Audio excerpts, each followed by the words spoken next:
Primeiro-Ministro Taurmatan Ruak, segunda-feira, locais semana utiliza o passageiro Berlim-Ramelau, visita a região administrativa especial Oikusi Ambeno.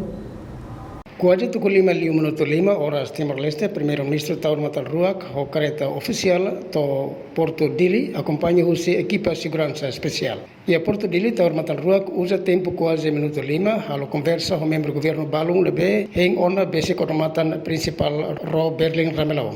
Tira observação, a autoridade de segurança responsabiliza a polícia marítima e a Porto Dili Metin, não autoriza jornalistas Sira Nebe, a cobertura a acesso basic Berlim-Ramelau. Quase 5 minutos sanulo racing ida, marinheiro Sira começa a atacar o Ramatan. No 5 minutos ruanulo racing 5, Ro Berlim-Ramelau, o apito dala tolo, sinal husikona Porto Dili, ba Porto kita harap ante Makassar o Oikusi Raiwa. Tira informação na televisão Timor-Post acesso, durante a visita lorong ida e a Oikusi, Primeiro-Ministro se assina placa projeto infraestrutura e educação, controla ceias, projeto bemos no halo diálogo com a comunidade Sira.